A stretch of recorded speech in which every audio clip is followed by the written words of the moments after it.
সালাম আলাইকুম দর্শক। চিকিৎসা, ব্যবসা, শিক্ষা, পর্যটন সব সব শিল্পের ধ্বংস হয়ে যাচ্ছে। জি হ্যাঁ, এটা আমি বলছি ভারতের ব্যাপারে। দেখেন, ভারতের একটা প্রতিবেশীদের সাথে ভারতে কোনো সম্পর্ক রাখা নেই ভালো, খারাপ সম্পর্ক। আমি একটা একটা করে বলছি আস্তে আস্তে। চীনের সাথে খারাপ সম্পর্ক পাকিস্তানের সাথে সাপে হলে শেখ হাসিনা পরবর্তী শেখ হাসিনা উত্তর বাংলাদেশকে শত্রু বানিয়ে ফেলেছে। ভারত সহযোগিতা করছে না, শত্রুতামি করছে সব দিক দিয়ে। তারপর নেপাল একটা হিন্দু রাষ্ট্র, বিশ্বে নেপালকে শত্রু বানিয়েছে, নেপালকে শত্রু বানিয়ে ফেলেছে। চীনের সাথে নেপালের বন্ধুত্ব বেশি। মালদ্বীপকে শত্রু বানিয়ে ফেলেছে। শ্রীলঙ্কা ভারতের শত্রু রাষ্ট্র।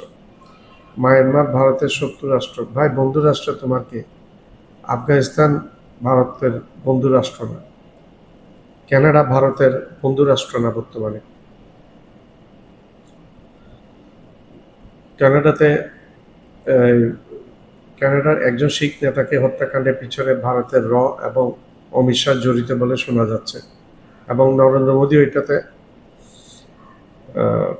পিছিয়ে যেতে পারবে না কিছুতেই।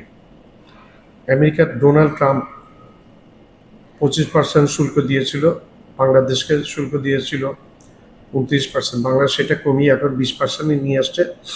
আর ভারত অহমিকা দেখিয়েছে আমেরিকার 25% শুল্ক, এবং ট্রাম্প এখন 50% শুল্ক বসিয়ে দিয়েছে। ভারতের প্রত্যেকটা এই যে শিক্ষা, শিল্প, তারপর চিকিৎসা, ভ্রমণ, প্রত্যেকটা কিছুতে ভারত এখন পিছিয়ে গেছে এবং তারা মায়ের খাচ্ছে। বাংলাদেশিদের জন্য ভিসা কঠিন করে দিয়েছিল। এখন কিছু ভিসা দিচ্ছে, কিন্তু অনেক রেস্ট্রিকশন। ভাই, আপনারা সুইজারল্যান্ড না। আমি একটা কথা বলি ভারতবাসীদেরকে, আপনারা সুইজারল্যান্ড না। আপনাদের অর্থনীতি আমাদের থেকে খুব বেশি উপরে না। টাকার মান আপনাদের এখন ভারতের ইতিহাসে সবচেয়ে নিম্নগামী, ডলারের সাথে কনভার্ট করলে 80 দশমিক এখন চলে এসছে আপনাদের। আমেরিকা আপনাদের কাছে ধরা নেই। আমেরিকা আপনাদের উপর নির্ভরশীল না। আমেরিকা আপনাদের সাথে কিছু না, আপনার থেকে কিছু না কিনলে আমেরিকা কিছু যাবে আসবে না, কিন্তু আপনারা ধরা আছেন। আপনাদের গার্মেন্টসের বৃহৎ বাজার হচ্ছে মার্কিন যুক্তরাষ্ট্র। ইউরোপিয়ান ইউনিয়নও এখন, এখন ন্যাটো এখন আপনাদের প্রতি বিরূপ হয়ে গেছে। ভারত ভাঙার জন্য একটা ম্যাপ তৈরি করেছে, এবং ভারতকে কত টুকরা করবে সেটাও ম্যাপ তৈরি করেছে, এবং পতাকাও নির্ধারণ করেছে। যাক, তাদের এটা তো আপনাদের কিচ্ছু এসে জানে, কিন্তু করেছে তো। কেন আপনাদের সাথে সবাই বিরূপ ভাবাপন্ন? খুঁজে কি দেখেছেন কোনো সময় কেন বিরূপ ভাবাপন্ন আপনাদের সাথে সবাই? আপনারা ভিসা বন্ধ করেছিলেন, লাভটা ক্ষতিটা কার হয়েছে? বাংলাদেশের ক্ষতি হয়নি সাময়িক। বাংলাদেশ চীনে যাচ্ছে। ভাই, ভাত চিনতে খাওয়ার অভাব হয় না। বাংলাদেশের পয়সা যারা চিকিৎসা করতে যাবে তারা ভারতে না গিয়ে চীনে যাবে। চীন খুলে দিয়েছে 3টা হসপিটাল বাংলাদেশিদের জন্য, এবং শুনেছি চীনের চিকিৎসা ব্যবস্থা অনেক বেশি উন্নত আপনাদের থেকে, অন্তত 15 থেকে 20 বছর অ্যাডভান্স আছে শোনা গেছে। কিছু কিছু ক্ষেত্রে তারা নাকি আমেরিকা থেকেও উন্নত। যারা চিকিৎসা করে আসছে তারা বলছে। আমি একজন গায়ক আছে,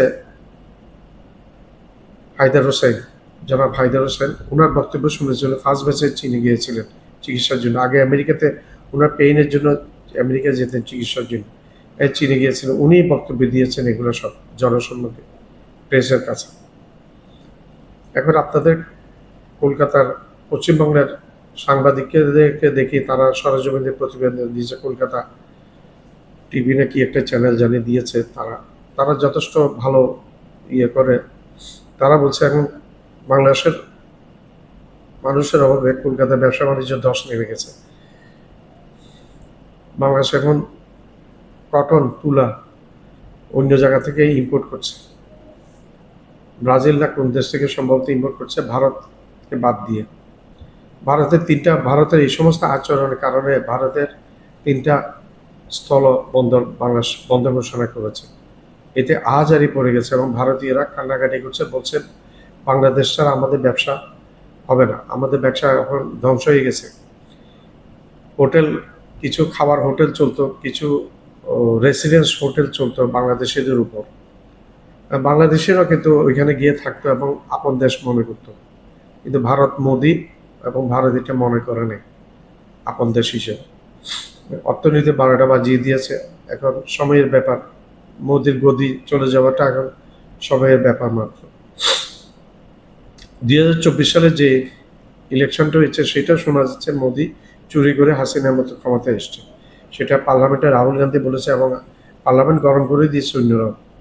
মমতা ব্যানার্জি বলছে মোদি চোর, বিজেপি চোর। এটা মমতা ব্যানার্জি পার্লামেন্টে বলেছে ভারতে। আমি বলি না, মমতা ব্যানার্জি বলছে, আমরা শুনছি, সেটাই বলছি জাস্ট। আমরা আপনাদের সাথে এখনো শত্রুভাবাপন্ন না।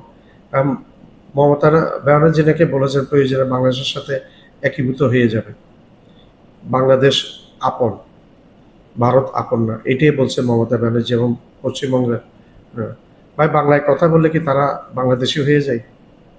একটা তৃতীয় না চতুর্থ, একটা বিশ্বের চতুর্থ না তৃতীয় একটা বৃহত্তম ভাষা বাংলা। 21শে ফেব্রুয়ারি এটা বাংলাদেশে শহীদদের স্মৃতিতে এটা জাতিসংঘ ভাষা দিবস হিসেবে স্বীকৃতি দিয়েছে। এটা বাংলাদেশের শহীদ দিবসটাকে 21শে ফেব্রুয়ারি জাতিসংঘের ভাষা দিবস হিসেবে স্বীকৃতি দিয়েছে। আপনারা হিন্দিতে কথা বলেন, আমরা কি আপনারা যারা হিন্দিতে করেন সবাইকে ভারতীয় বলবো? হিন্দিতে কথা কিছু কিছু অন্য অন্য জায়গার লোক হিন্দিতে কথা বলে।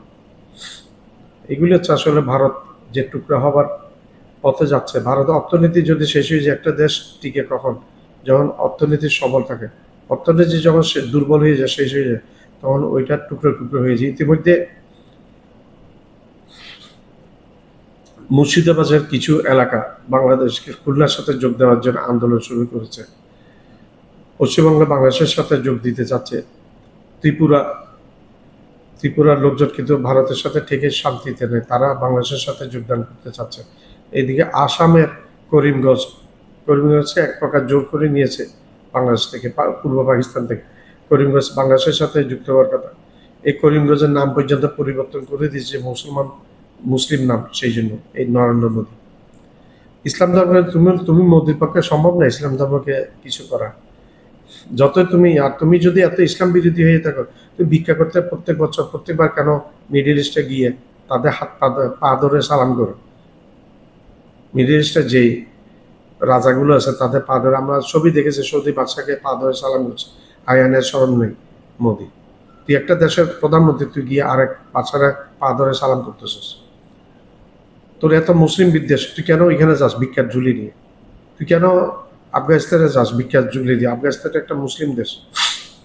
তুমি করে বলতাম, আপনি করে বলতাম, তো আপনি করে বলার মতো লোক তুই না, তোর মতো তুই করে বলার মতো লোক, এই জন্য তুই করে বলছি।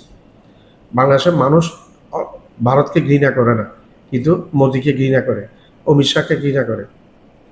তারপর গুজরাটের মুখ্যমন্ত্রী, গুজরাট বলছি, উত্তরপ্রদেশের মুখ্যমন্ত্রী যোগী আদিত্যনাথের চামার, এগুলো ঘৃণা করি বাংলাদেশের মানুষ। এই অমিত শাহ বলছেন ঘুষপেটিয়ারা ধরে উল্টে মারবে, লটকে মারবে। অসভ্য একটা দল, একটা বর্বর একটা দল, দেশটাকে ধ্বংস করে দিয়েছে। আমেরিকা এমনভাবে ডোনাল্ড ট্রাম্প বলেছে মোদির হাতে এই ভিক্ষার থালা ধরিয়ে দিবে, ঠিকই ধরিয়ে দিয়েছে। আমেরিকা ছাড়া তুমি ভারত কিন্তু যত তুমি চালবাজি করো, যত তুমি দেখাও, তোমার অর্থনীতি শেষ আমেরিকা ছাড়া। আমেরিকা তোমার না হলে চলবে, এই জন্য আমেরিকা সব বুঝে শুনে করেছে। 36 ইঞ্চি ছাতি বলো তুমি, আসলে ভুয়া তুমি। পাকিস্তানের যে মাঠটা দিয়েছে, বাধ্য হয়ে আমেরিকা ডোনাল্ড ট্রাম্পের পায়ে পড়তে হয়েছে তোমাকে এই যুদ্ধটা বন্ধ করার জন্য। 36 ইঞ্চি ছাতি দেখাও কেন? ভারত টুকরো হবে সেটা নিশানা অলরেডি দেখা যাচ্ছে, এবং আমাদের হাদিসও আছে, গাজাউতুল হিন্দ একটা যুদ্ধ হবে, তার বেশ কিছু হাদিস আছে যে ভারত একসময় টুকরো টুকরো হয়ে যাবে, ভারত টিকে থাকবে না। আমার চ্যানেলটা লাইক করবেন, সাবস্ক্রাইব করবেন, শেয়ার করবেন, বেল আইকনটা প্রেস করবেন। সাবস্ক্রাইব করতে ভুলবেন না।